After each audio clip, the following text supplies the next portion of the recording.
To question number है to. और question to की स्टेटमेंट है, कहते हैं find an equation of the line through this point and the intersection of these two lines. कहता है आपने ऐसी लाइन की इक्वेशन फाइंड करनी है कि जो लाइन इस पॉइंट में से पास कर रही है और इन दोनों के इंटरसेक्शन से पास कर रही है।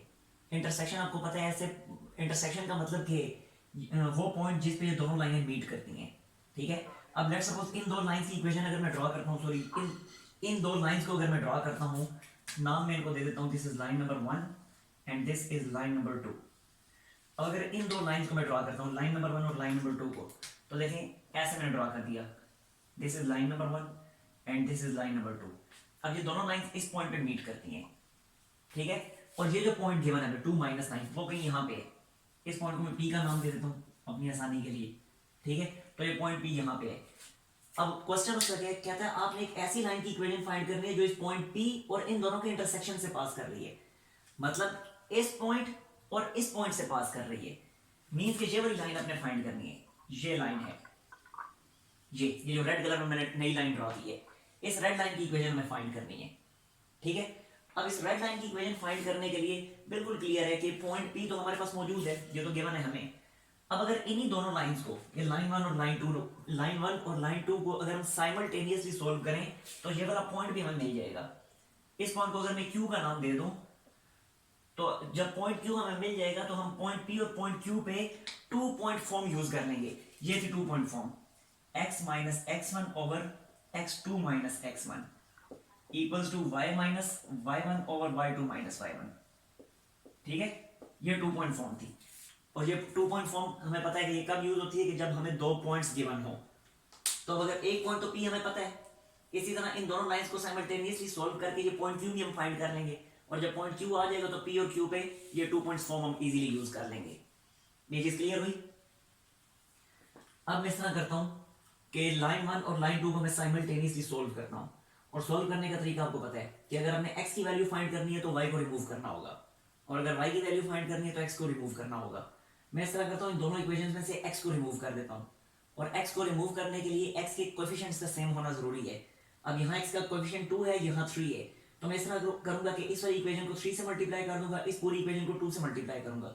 x का कोएफिशिएंट सेम हो जाएगा, सब्ट्रैक्शन करूंगा, x खत्म हो जाएगा। ठीक है, तो मैं ये लिख देता हूं, ये मैं लिख देता हूं 3 मल्टीप्लाई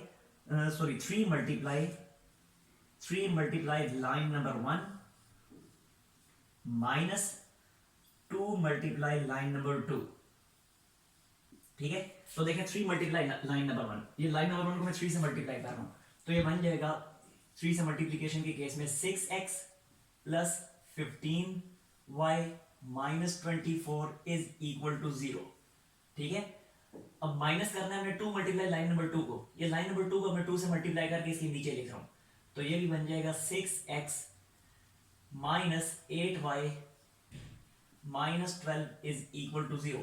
और क्योंकि सब्ट्रैक्शन हो रही है तो हमें पता है कि सब्ट्रैक्शन के केस में जो नीचे वाली टर्म्स होती हैं तब उन सब के साइंस चेंज हो जाते हैं। ठीक है, अब नए साइंस बने माइनस, तो ये plus 6x minus 6x cancel, ये बनेगा 15y प्लस 8y, ये बन जाएगा 23y। और इसी तरह माइनस 24 प्लस 12 क्या बनेगा, ये बन जाएगा minus 12 and this is equal to 0। ठीक हो गया। अब यहां से y की वैल्यू क्या बनेगी, y की वैल्यू बनेगी 12 बाई, y की वैल्यू मिल जाएगी हमें, y is equal to 12 by 23। ठीक हो गया।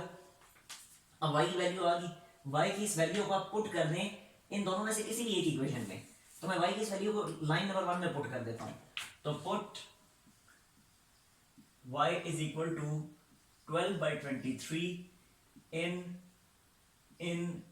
equation 1, in line number 1, तो बनेगा 2x plus 5 into 12 by 23 minus 8 is equal to 0 and now it becomes 2x, बल्कि सिंपली डायरेक्टली इसका एलसीएम ले लें, तो या दूसरे केस में चलें, इसका करें 23 से मल्टीप्लाई करने थ्रू आउट, तो जब 23 से मल्टीप्लाई करेंगे तो ये बन जाएगा 46x, और इस पूरी की पूरी टर्म को जब 23 से मल्टीप्लाई करेंगे तो सिंपली ये 23 नीचे से कैंसिल हो जाएगा, जबकि ऊपर 5 12 क्या बनता है, वो बन जाता है 60, माइनस 23 को 8 से मल्टीप्लाई करें तो 23 8 ज़रा बनेगा 23 × 8, ये बनता है 184।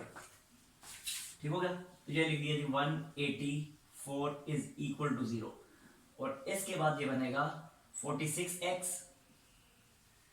और 184 में से 60 को सब्ट्रैक्ट करें तो ये बनेगा -124, and this is equal to 0, या 46x इज इक्वल टू 124, और x को यहाँ ला के सब्ट्रैक्ट कर डिवाइड कर दें 124 या 46 को डिवाइड कर दें, और जितनी कैंसिलेशन होती है कर लें। अब मुझे नहीं पता कितनी होगी, टाइम वेस्ट होगा मैं कैंसिलेशन करने बैठ गया, तो जितनी कैंसिलेशन होती है वो कैंसिलेशन कर लें, x की वैल्यू आ जाएगी, समझ आइए। तो इसका मतलब है पॉइंट Q के कोऑर्डिनेट्स आपको मिल जाएंगे, जो x की वैल्यू कैंसिलेशन के बाद मिलेगी वो, और ये y की वैल्यू को मिला के ये पॉइंट Q के कोऑर्डिनेट्स आ जाएंगे। अब P के कोऑर्डिनेट्स तो पहले ही पता है क्वेश्चन में, Q के कोऑर्डिनेट्स आपने सॉल्व करके फाइंड कर लिए, अब सिंपली ये टू इंटरसेप्ट फॉर्म यूज करें और वैल्यू फाइंड कर लें, हो जाएगा।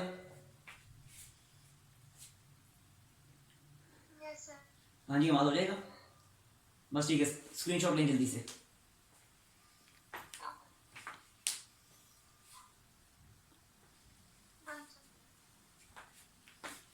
हो गया मात? अच्छा जी, नेक्स्ट है क्वेश्चन 2 का पार्ट 2 देखने, जल्दी जल्दी वो भी बता देता हूँ।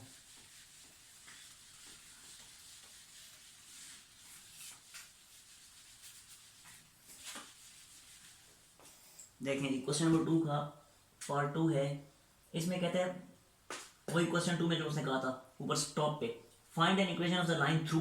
अब पार्ट नंबर 2 में कह रहा है through what, through the intersection of these two lines and parallel perpendicular to another line.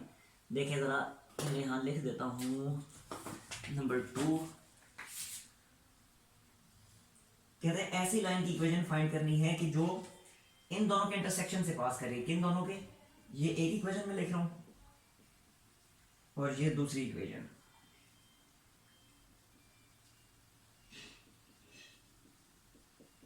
ठीक हो गया, तो कहते हैं ऐसी लाइन की इक्वेशन फाइंड करें जो इन दोनों के इंटरसेक्शन से पास करती है।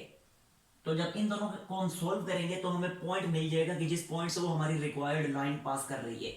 ठीक है, जैसे अभी मैंने सोल्व की थी इक्वेशन, 2 इक्वेशन सोल्व की थी, इसी तरह इन दोनों इक्वेशन को अगर आप सोल्व करेंगे तो एक्स और वाई की वैल्यू मिल जाएगी, यानी वो पॉइंट मिल जाएगा जिस पॉइंट से हमारी रिक्वायर्ड इक्वेशन हमारी रिक्वायर्ड लाइन पास कर रही है। पॉइंट मिल गया एक। मजीद आगे कहते हैं पार्ट ए में, पार्ट ए की अगर मैं बात करूं तो कहते हैं parallel to what, parallel to this line 6x plus y minus 14 is equal to 0। और पार्ट बी में कहते हैं perpendicular to this same line, perpendicular to this line 6x plus y minus 14 is equal to 0। ठीक है, अब part A के लिए हमने अलग से सॉल्व करना है, पार्ट बी के लिए अलग से सॉल्व करना है। देखें करेंगे क्या, कहते हैं ऐसी लाइन की इक्वेशन फाइंड करें जो इन दोनों के इंटरसेक्शन से पास कर रही है और साथ ही साथ पार्ट ए में इस वाली लाइन के पैरेलल है। तो इस लाइन के पैरेलल होने का क्या मतलब है, इस लाइन के पैरेलल होने का ये मतलब है कि हमारी रिक्वायर्ड लाइन जो है वो उसकी, हमारी रिक्वायर्ड लाइन की स्लोप और इस वाली लाइन की स्लोप सेम है। ठीक है, तो जब हम इसकी स्लोप फाइंड कर लेंगे सेम वही स्लोप हमारी रिक्वायर्ड लाइन की भी होगी। इस तरह हमें अपनी रिक्वायर्ड लाइन की स्लोप मिल जाएगी। और साथ ही साथ जब इन दोनों को सोल्व करेंगे, एक्स वाई की वैल्यू फाइंड करेंगे तो हमें पॉइंट भी मिल जाएगा। अब जब पॉइंट भी मिल गया, स्लोप भी मिल गई, तो हम ये वाली फॉर्म यूज कर लेंगे, point slope form, y minus y1 is equal to m into x minus x1। ये चीज क्लियर है? कितनी बात समझी? अच्छा, फिर पार्ट बी में कहता है परपेंडिकुलर टू दिस लाइन, यानी सेम यही लाइन है, इसके परपेंडिकुलर। इसका मतलब है कि अब हमारी रिक्वायर्ड लाइन की जो स्लोप होगी वो इसकी स्लोप के will be equal to invert and minus. ठीक है, तो इस तरीके से फिर हमें पार्ट बी में अपनी रिक्वायर्ड लाइन की स्लोप मिल जाएगी और पॉइंट तो पहले हम फाइंड कर ही चुके होंगे, तो फिर वही वाली फॉर्म यूज हो जाएगी। क्लियर है? मुझे बताइए हो जाएगा? मैं करके दिखाऊं थोड़ा सा,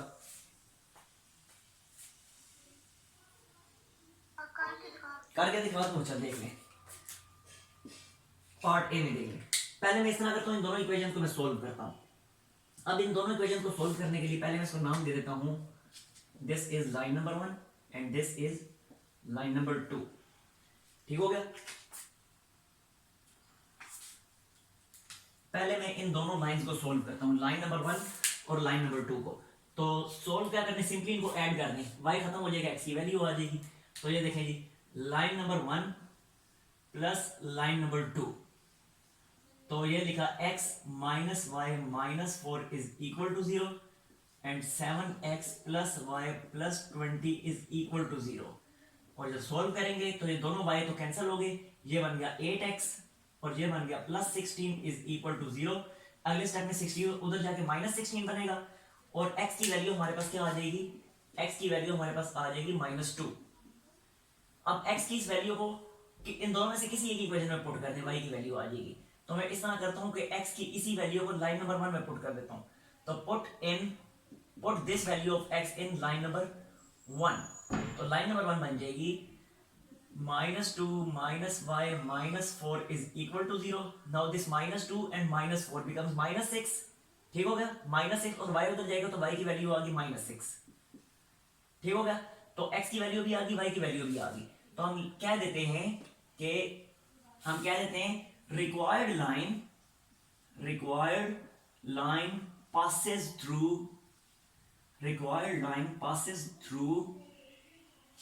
the point। कौन सा पॉइंट, -2 -6 कि हमारी जो रिक्वायर्ड लाइन है वो इस पॉइंट से पास कर रही है। ठीक हो गया। अब मैं आता हूं पार्ट ए की तरफ। पार्ट ए और बी दोनों के लिए सेम इक्वेशन थी, इसलिए जो रिक्वायर्ड पॉइंट आएगा वो पार्ट ए बी दोनों के लिए सेम होगा। ठीक है, अब मैं पार्ट ए की तरफ आता हूं। तो पार्ट ए में पहले मैं रिक्वायर्ड लाइन की स्लोप फाइंड कर लेता हूं। ठीक है, तो सॉरी, इस गिवन लाइन की स्लोप फाइंड कर लेता हूं। ठीक हो गया, तो यहां मैं लिख देता हूं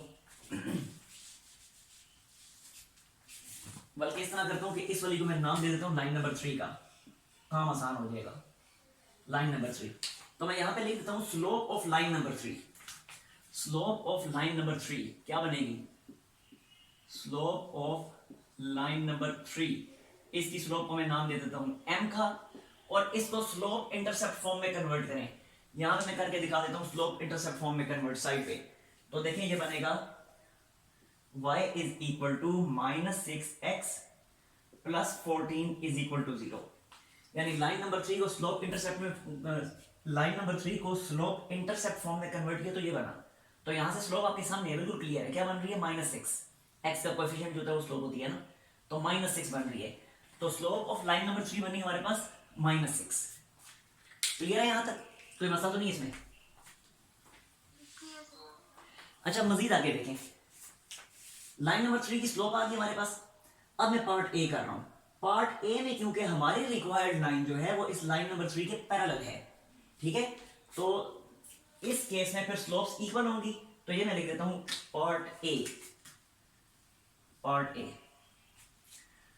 पार्ट ए में रिक्वायर्ड लाइन या स्लोप ऑफ रिक्वायर्ड लाइन लिखता हूं, slope of required line, slope of required line क्या होगी, स्लोप ऑफ रिक्वायर्ड लाइन। देखें, क्योंकि हमारी रिक्वायर्ड लाइन पार्ट ए के मुताबिक इस लाइन के पैरेलल है, तो इस लाइन की स्लोप जब मैंने फाइंड की -6, तो हमारी रिक्वायर्ड लाइन की स्लोप भी तो -6 ही होगी ना। तो रिक्वायर्ड लाइन की स्लोप भी यही बनी, m इज इक्वल टू -6। ठीक होगा। अब जरा देखिए, स्लोप भी हमारे पास मौजूद है और हमारे पास पॉइंट ऑफ इंटरसेक्शन भी आ चुका है। अब सिंपली इस पॉइंट स्लोप फॉर्म जो अभी मैंने मिटाई है, अब उसे यूज कर लेते हैं। तो रिक्वायर्ड इक्वेशन ऑफ लाइन क्या होगी, वो होगी y minus y1 is equal to m into x minus x1। तो y आगे देखिए -y1 यानी माइनस इंटू -6 जो कि बना +6 इज इक्वल टू m की वैल्यू है -6, x माइनस x1 यानी माइनस इंटू -2 +2। ठीक हो गया।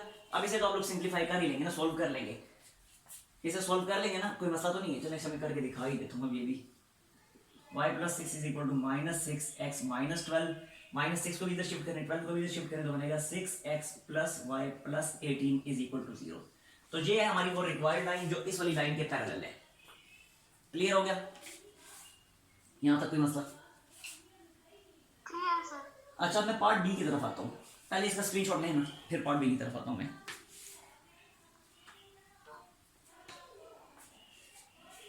Done sir. हो गया? अच्छा, अब जरा देखें, पार्ट बी है, यहां तक तो ऐसे ही होगा, पार्ट ए या पार्ट बी यहां तक तो ऐसे ही होगा। यहां से आप जरा देखें तो पार्ट बी के